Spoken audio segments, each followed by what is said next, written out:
I'm so excited to get into this interview. Today we are going to be talking to Dreamer. He's produced for Yeat, TM88, Pureborn, Trippie Redd, Travis Scott, and more. Since recording the video, Dreamer actually got signed to Internet Money and Hologram, so let's get right into it. Before we start this video, I gotta shout out my boy Blue Sky Official for making me this crazy producer crate rug. He for real hooked me up. This thing is so tough, bruh. Alrighty, what is going on, man? It is great to be talking to you. Tell me a little bit, or tell us a little bit about yourself. So what's good, everybody? I'm Dreamer. I'm a music producer from Vancouver, Canada. I mainly am known for my guitar stuff, but I do whatever's asked of me. I do whatever's fun. My most recent songs I've gotten are Crazy Train with Trippie Redd and Travis Scott. And then my other favorite is Cullinan by Pureborn and TM88. Word. That's awesome. How long have you been making music? I've been making music a long time. I started playing guitar in 2008, which I'm 24, so it feels like a long time ago, but I've been making music seriously for probably about, I would say, since like the end of 2016, early 2017. Okay, that's what's up. And are you full-time with music right now? I am full-time with music, yeah. There's obviously ups and downs with everything, but full-time with music, let's get it. That's awesome. What would you say are like the biggest factors right now that allow you to be full-time with music? The biggest factors, which everyone says, but it just is the truth, is just consistency. Like if you just show up and do it, like eventually it's just going to be like, well, before you know it, this is just what I do. It's just mainly consistency and a lot of self-belief. A lot of self-belief make it happen. Yeah, totally. What would you say are your biggest like sources of income right now, as far as like your production stuff? Because I know for a lot of people, diversification of income sources like really important to being full-time. I totally agree. I'm going to go like a little bit in depth with this because I think this is like a super important thing to talk about if you're going to do full-time with music and you're still getting your foot in the door. For me, for years, it's been sample packs and like type beats. I started out doing the type beat thing and I really like making the full beats and stuff. Like it's pretty awesome. But at the same time, it's like for YouTube and that type of growth, you can really only make the same type of beat. So like on one channel, It's got to be niched down. So that burnt me out pretty hard, so I did that for a long time. And then I moved on to sample packs and loop kits. Like I just basically posted, this was back when you could post videos on the loop kit subreddit. This is like 2018, so a long time ago. I remember I posted some guitar loops on there and then people were reacting like crazy. My channel just went up instantly and I was like, oh, so like this is this is a thing you can So do. people like this, okay. Yeah, I was like, I didn't know you could just like do stuff like that. So then I learned like, oh, like people are actually willing to pay for samples. And I think in my case, it's a little bit different because I'm playing a live instrument for most of them. They're mostly guitar. So it's a lot harder, obviously, to use a guitar VST. Like they have like a cool sound, but they just don't really emulate like that real instrument vibe. Right. So I think that's one thing that really helped me a lot and still does with packs and stuff like that. And then a lot of stuff, it's also recently been placement money. Like placement money is a thing that a lot of people will tell you is like a crazy amount, and it's pretty wild. Like don't get me wrong, like it's pretty good, but it's just way less consistent. So you got to have a bunch of things going at once. You got to have kits. I still let people use my loops, obviously, for their type beats. So I'm gonna split at that, like just BeatStar splits. You got your placement stuff, and then I'll do for like friends and stuff. I'll do like graphic design here and there. Like I do it for my kits anyway, and it's somebody cool. I'm not gonna tell them no. Like it's pretty quick and easy. I'm not like charging like crazy for that. And then the last one I would say is studio sessions, which it's a little bit different if you don't know how to engineer, but I do. So it's just a big help, and you could charge like a lot of money for studio sessions, and it's really worth it, especially when you get to a point where you have a couple placements. People really want to work with you, so it just becomes like a great stream of income, and then you also get to meet new artists. So a lot of wins there. Yeah, 100%. That's awesome. Yeah, another thing that I wanted to touch base on was kind of involving what you were saying about placements. Like there was somebody from Discord that was wanting to know, like, can you be full-time just off of placements? Like if you only have like a few, like say you have, I don't know, like 3 to 5 major placements, do you feel like that's a livable income?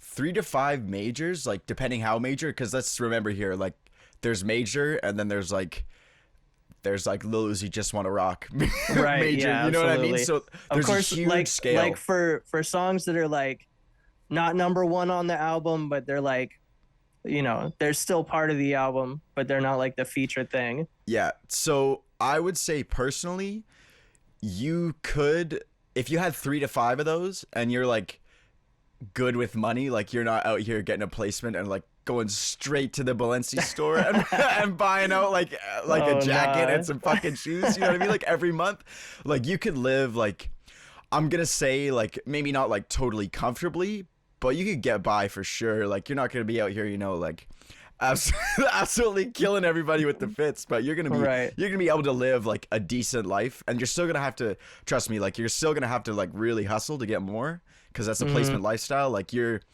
placements are your only income, like you have like no real passive stuff, like because you only get paid quarterly a lot of the time for these things, unless they're independent, because we're talking major here. So like for major placements, yeah, you got to be good with your money, but you can do it. Yeah, that's what's up. Yeah, I feel like it's definitely a lot easier if you're doing all those other things like you were talking about with sound kits and selling beats on the side and everything. But that's awesome. So, continuing on with placements, what would you say out of all the placements you've gotten so far, what's your favorite one so far? Well, this is probably pretty obvious, but but it's got to be like the Crazy Train, Trippie, and Travis one. Like, Yeah, definitely. I love a bunch of the other stuff I've done, but that one's just my biggest. And I was in high school like 2011 to 2016, so that was literally when I would say like Travis was at his peak, and Trippie just started to blow up a little bit after that. But I remember all of us, like Travis would drop that, like he dropped like an action figure a long time ago. I remember a bunch of my friends were like dying to get that shit. So that one for me, like to have a Travis credit is like really insane. To be honest, I feel like not a lot of people get to just say that, but also get to just be like, wake up one day and be like, holy shit, like I've been playing like metal guitar my whole life basically, and then just for that to happen, for him to be on like one of my metal samples, and for him to just decide like this is one I'd like to work on, it's kind of wild for me. So that's probably gonna be that one. Yeah, that's awesome. How did that placement happen? So that happened, I was in LA visiting the Internet Money guys and the Hologram guys. Been going out there a few times, and this was October. My friend Bosley, Trippie, was asking him for, I think it was just like metal stuff. Like it was very vague at the beginning. He's just like, I want heavy guitar stuff. And I was like, okay. So I just made, like, obviously as you do, it's like you get that opportunity. It's like, well, I'd already made a bunch for Cardi like a month or two prior. Basically, like I got a call one day. It was actually, funnily enough, my birthday that day. So I was supposed to go out at night, and then I got a call like, oh, Cardi needs like metal samples, because he was also on that vibe. And so I was like, fuck it. I just threw all my birthday plans till night, like out the way. And I made like a huge pack for Cardi. And then fast forward to when I'm in LA, like I'm not in the studio. I'm just at my homie's crib, just chilling in the morning. And I get asked for these like metal stuff for Trippie. So I already had like a huge pack. So I sent like probably like 20 or something. And then I get to the studio, I make a few more. And then Bosley hits me back. He's like, oh, these are fire. I'm going to use them. So it's like, okay, he likes them. Like, that's dope. That's the bare minimum you could expect. Be like, he fucked with them. Cool. And then like a few weeks later, I'd already gotten home. I was back in Vancouver. I was just at my girl's house, and then I get a text. It's like, oh, we got one with Trippie and one other artist, but he couldn't say who the other artist was. And it turns out the other artist actually got removed from the song. So I'm like, and then I get a text a few days later, and he goes, oh, this song is just going to be Trippie on it still, but like still W, going to be on the album, like fire. So I'm like, sick. Song with Trippie, like let's fucking go. A week before the album comes out, he's like, yo, we're just waiting on Travis Scott vocals actually. And I'm like, I'm like, what the fuck? I literally, like, on my way home, I was just like, damn, like, I'm not gonna believe shit till I hear it, you know what I mean? It just is what it is. But then it actually, like, I didn't even hear the song till it came out, because the whole thing actually leaked, and that's like a huge issue with why the mixes are kind of rough at certain points, is because he just had to put it out, because they were like, the leakers were trying to charge him $1 million to not like leak everything, and then they did it anyway. God. But that's luckily crazy. mine was the only one that didn't get leaked. So is what it is. But yeah, crazy. Just, you never know what's gonna happen. It's just one of those scenarios. Like out of nowhere, things just go. Yeah, that's awesome. That's definitely some dedication with moving the birthday plans away and everything. That's awesome to hear, man. That's a very important thing to have in music. I already know a lot of people are going to be asking how you got connected with Internet Money in the first place, and kind of what networking advice you have for people. So the I am and the hologram thing like came about just because I've known synthetic for like it's like years at this point. It's like 3 years, 3.5 years, something like that. So I got really tapped in with him during the pandemic. He hit me up just to like work, and then we started working. And it was like, oh, this guy's fucking awesome. Like anytime I heard like a synthetic MIDI and we cooked up, I was like, Hell yeah. damn, like this guy, like basically if you got one of those MIDIs like years ago, you just knew like this man is fucking good. This man's Right. good. And he really liked the guitar stuff that I was doing. So we just continually kept working. And I saw that he's from LA, but he brought a bunch of homies out and they were staying in a B&B, and he posted about it. And I was like, man, like we were already pretty tight at that point. I was like, man, I'd love to fucking come out there. Like Vancouver's not very far from LA. It's like a 2.5 hour flight. So I was like, dude, like I gotta get out. Like let me know when one of these next ones is. Like I'm definitely coming out. And he was like, bet. So 3 months go by, 4 months go by. So I join up with everyone else to go to like the second one or whatever. We did like Inglewood. And then those just kept happening. Like we just kept doing B&Bs. And then before you knew it, we done like 2. And then he was blown up with the Yeat stuff. So Yeah. he got the whole hologram I am like merger. And then everyone was just like, whoa, like this is whoa. Like nobody really like that's a big thing, you know what I mean? Yeah, that's huge. Yeah, and then he like it's basically just like I was just going there, just like damn, like I'm gonna have some fun. Like producers are all like-minded people. Like you like fucking music, video games, and like weed. So it's like it's not really Exactly, hard to bro. like it's not hard to get along with people. You know what I mean? Like it's just you're all into the similar stuff. So I just kept going out there and just meeting new people, and kind of just treating it like I'm just gonna see what happens. Like no expectations. I'm just gonna have fun with this shit and like see where it goes. And then honestly, you keep doing that, you actually like go into these rooms. Like not a lot of people are willing to like leave their crib, like their little sanctuary. You know what I mean? Like, Right. Yeah. us as producers, we all have our little room that like our Yeah. studio that we just go in and we just live in there. You know what I mean? So like it really helps to just like show your face card. Like that's the way I like to think about it. It's like people remember a name a lot if your stuff is super fire, but if you are like a really nice dude and you had like 1 or 2 things that were fire, some that were not so good, like a few that were all right, like you know what I mean? Like if you just have a range but you're a really dope guy, like people are just gonna keep fucking with you just because like you're cool and like you're nice to be with, but your music's also good. So it's like it's a lot of things that just come together. But yeah, it was mainly I would say it was like just going to LA and just being like fuck it, like like let's just see what happens. That's awesome. Yeah, the whole B&B thing is super underrated too. That's actually like why I started doing the retreats, is because you get so many people out there that all do the same thing, and everybody always asks me like, oh, you know, is there ever like crazy shit happening or like people trying to steal or whatever? It's like it's not like that, because everybody's trying to, you know, come together and work on some stuff. You know, so it's definitely awesome to see more people doing that. Yeah, for sure. You also got to remember, like, it's not rappers. Like, producers are very different. Yeah, like, absolutely. Totally different vibe. Like, rappers are just, like, a lot of times just on 10. Like, producers are pretty much always, like, solid 6. Yeah, 100%.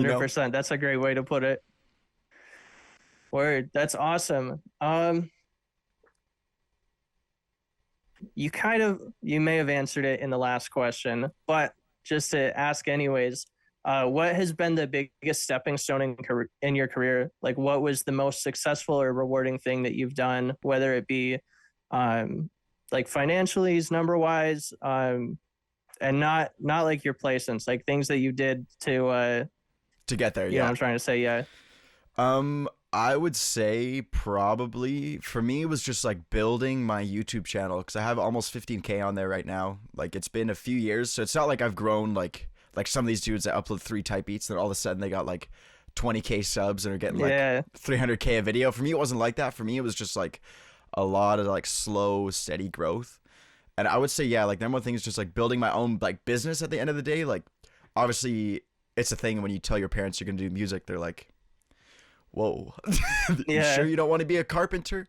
Like, you sure trades are paying fat? And it's like, you know, it's like you gotta kind of show proof of like what you've been doing. And for me the biggest like stepping stone to get where I am now is just like like YouTube, man. Like people just, you'll never expect the stuff that happens when you just put your shit out there and just let it live on the internet. Like for me it's kind of cringy. I'll look back at some stuff from years ago and I'm like, damn, I can't believe I let that one fly off the hard drive.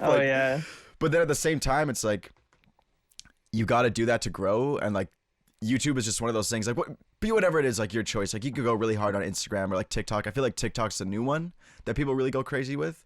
But for me, yeah, it was just YouTube. Like putting in the effort, like every day. Like at the beginning, nobody is like wanting to work with you. You're just like producer number 5546792, just like out of like a bunch of people. You know what I mean? But you just gotta like, oh, just build a brand and like whatever way you do it, it's up to you. But for me, yeah, it was YouTube. Definitely. Do you feel like YouTube is still a viable space to get in like Oh, this year? 100%. 100%. Like people are always like, oh, it's so saturated.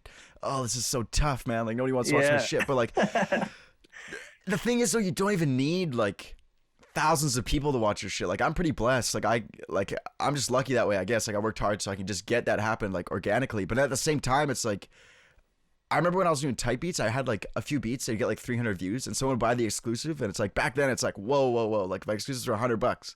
Someone just gave me $100 for a beat, and there's only 300 people. You know what I mean? So it's like it doesn't really matter about how many people see it. It's just to be the right person. And a lot of people forget that. So I think YouTube, yeah, definitely like super viable if you're just willing to like, for lack of a better term, like you gotta be a loser for a while. Like there's like, you know, you gotta cut out a lot of stuff that's like fun that other people get to do because they work like a 9 to 5. Like you gotta like learn how to do some shit at the beginning, but then it'll pay off. It's still viable for sure. Yeah, there's something magical too about, you know, starting that YouTube, like right when you first start producing and you start putting your beats out. And then, you know, you got like your little circle of people that you work with or people that fuck with your beats. And then, you know, a couple years down the road, like they see your progress, other people see your progress, you see your own. And like the growth is just a really great thing. So it's definitely important for people to, you know, prioritize the journey. No, for sure. Absolutely. For sure. And then what's one thing that you wish you knew when you started music? Oh, this is a good question. One thing I wish I knew. Oh, this is gonna sound like kind of mean, I guess, but it's like fucking. One thing I wish I knew is that like you gotta kind of be a dick. Like, like you gotta kind of be like. I feel like for me, like, I feel like I would say like I'm a pretty empathetic dude. So like I'm very understanding of scenarios, but it's like, at some point you kind of just gotta be like, damn, like I've been saying yes to like everything like everything for a long time. It's like you gotta kind of be a dick and just be like, you know, this is like what I charge, like this is what I do, you know what I mean? Like it takes a while to get there though. Like you're not gonna have the confidence at the beginning to be like, oh man, like I remember the first time I asked for $20 for a beat, like for a lease, and the guy looked at me crazy, and I was like damn, like is this really gonna be like that hard? But I think, I don't know, it's just like stick to your guns and definitely just be like, just believe that what you're going to do now is totally going to pay off later. You just don't stop. 100%. Absolutely. I think we covered most of it. There were a couple questions from the Discord that I wanted to bring up as well. Sick. One of them is, how did you learn to be versatile with your music? Because obviously a Yeat placement and a Travis Scott placement and all that, like they're completely different vibes most of the time. So what would you say is your way of staying versatile? I think my way of staying versatile, to be honest, is I just like a lot of different type of music anyway. I think it's very beneficial to just like listen to a lot of stuff. Like I listen to like, don't get me wrong, like there are days where I'll only listen to like rock music, or I'm only listening to rap another day, but like I'm into a lot of stuff. And also like, man, at the end of the day, music is just notes. Like it's the same notes. It's just the sound you choose to project that note is what makes the entire difference. Like you could make like the most, let's go like minor, like crazy sounding evil melody, and then if you threw that on like an angelic piano sound and like lighten the velocities a little bit and mess with it slightly, like you could get some like whole other like lo-fi vibe or something, you know what I mean? So it's really just about like, it's really about your sound selection and just like understanding. I think it's an understanding of music from like a theory point too makes a huge difference, but that's like give or take. You could do it without that. It just helps a lot. Right. Word. Okay. And then the last one we had from Discord is, what does your daily routine look like? Man, my daily routine changes greatly dependent on where I am. So when I'm in van, like my daily routine is pretty much like, I try to treat this like a 9 to 5, but it's more like a 10 to 7 type vibe for me. For sure. I like to get up in the morning, just like make my coffee or whatever, make breakfast, and then I'll tell myself, I get on my computer, I'm like, all right, we're gonna go straight to cooking up, but it never goes like that. I need like 30 minutes of just like I don't know, like you're watching YouTube or you're just like writing down some stuff, like, and then I'll cook up for like 2 hours. I'll take a little break, make some food, go back, see like if anyone's hit me up to do anything, respond to emails and stuff. Because if you don't make time for that, you're gonna regret it. And then after all the emails and stuff, midday and like some like content planning, I'll go back to cooking up, and then I'll probably finish around like 6 or 7 usually. So I try to make most of my day about like the making music part, but then there's all these little gaps where it's like I'm fulfilling the tasks that like aren't fun. Right. If that makes sense. Yeah. And then when I'm in LA, it's basically like, all right, so I wake up at 1 p.m. I go eat.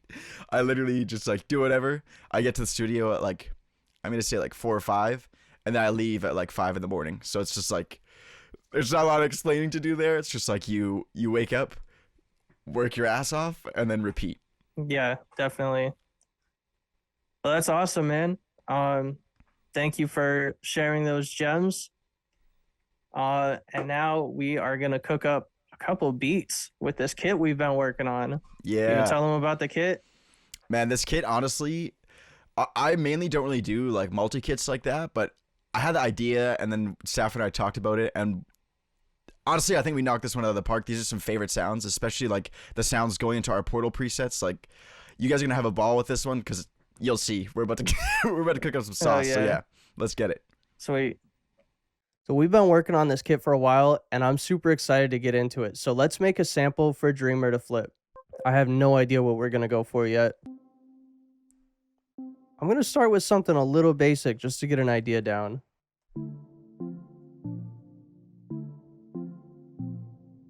This is hard.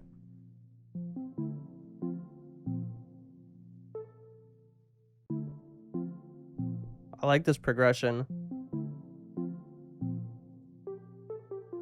This is a vibe already.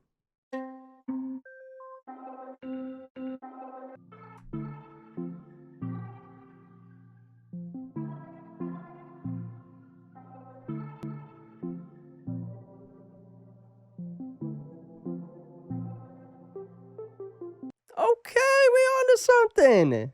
All right, what else can we use in this?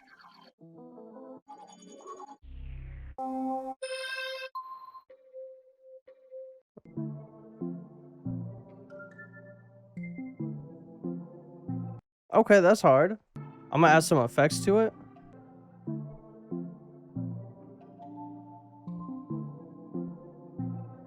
Maybe some crystallizer.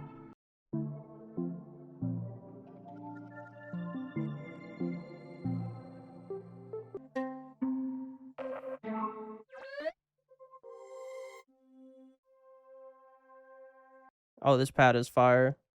So I'm just gonna do this basic pad, but I'm gonna add some Portal to it to see if I can turn it into something even better.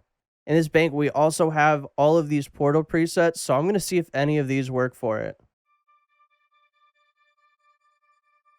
I like this. It just kind of turns it into a texture.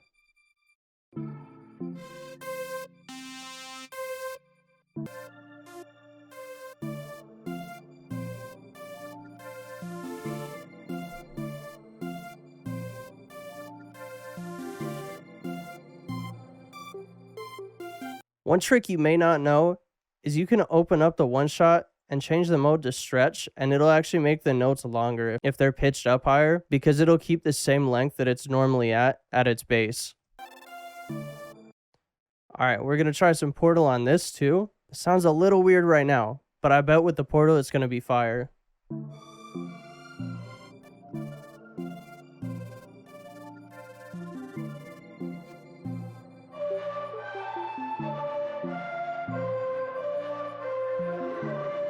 Okay.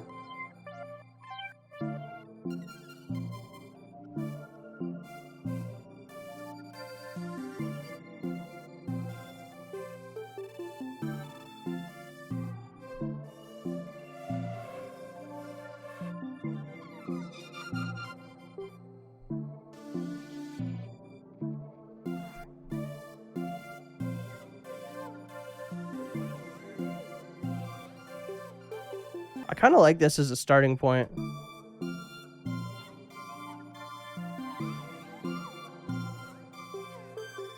I feel like Gross Beat might be fire on this too.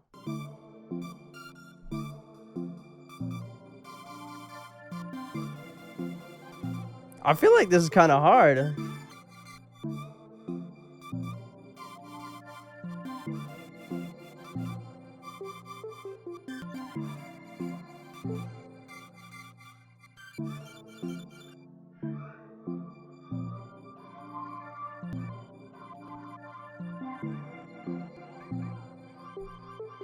So basically, we just turn this into this. There's a lot more ambient now. Alright, now let's add some bass.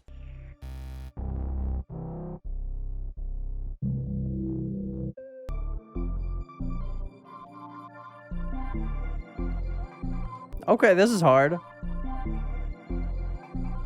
Okay, this goes crazy.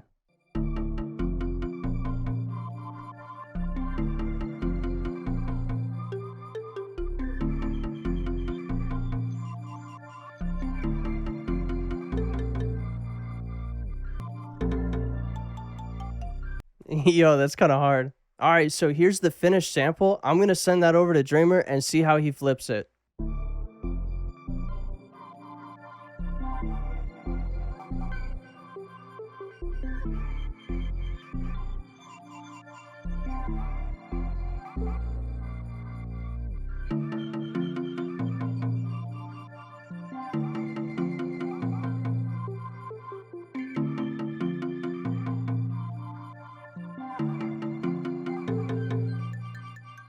All right, everybody, so the time has finally come, a little intermission, but now we're gonna do drums on the Stafford sample. So he sent this to me.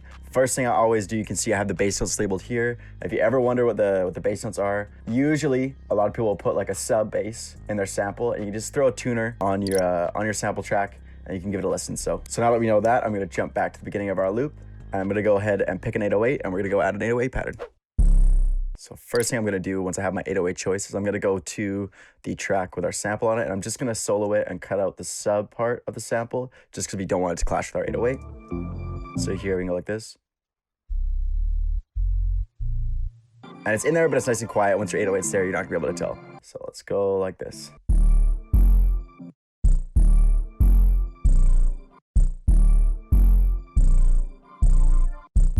I might go like that.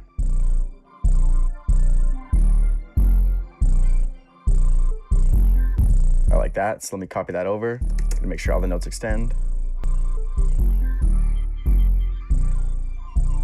Gonna add a little bit of R bass, a little camel crusher, fat effects, same thing really. Really like that. Gonna add a nice clap.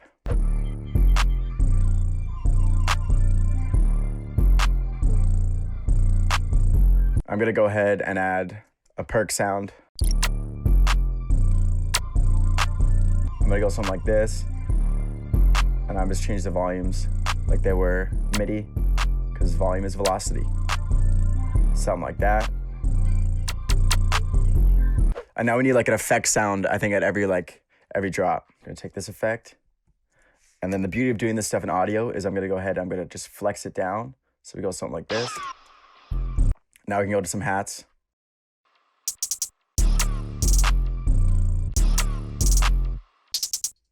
Something like that. Then we go mess with the velocities.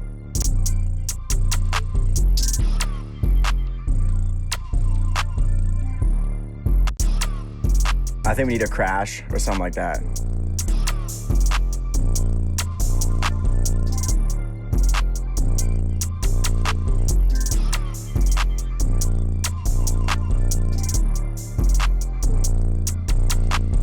So now I'm gonna do an 808 switch up for the verse. So we have a short like Zay type 808 in the hook, and then I'm gonna go for like a longer like spins type one for the verse. Let me just go ahead and find one.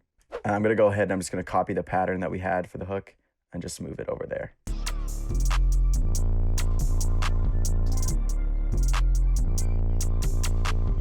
And what I actually usually do when I go between a hook and a verse is I'm gonna just drop out all this stuff and let it come back on the second clap.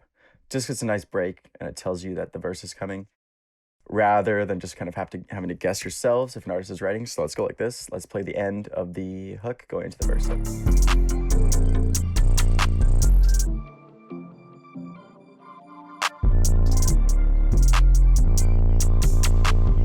And then just before we go back into the hook, like a little pre-chorus type thing, I'm actually gonna open Serum and we're gonna bring in a sub. And then I'm probably not gonna do one that's too crazy just because I want that hook 808 to hit. So I'm gonna go for something like a Moog or like a Reese. Let's try the Moog and see how that sounds. And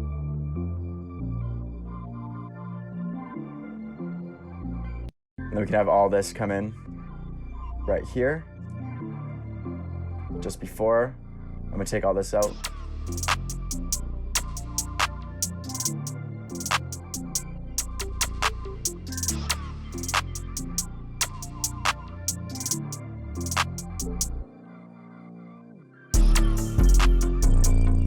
We go right back into our hook. That is all for the interview and cook up with Dreamer. That Mirage kit is going to be in the description, so make sure to go check that out. Other than that, make sure to leave a like, subscribe, and I'll catch you next time.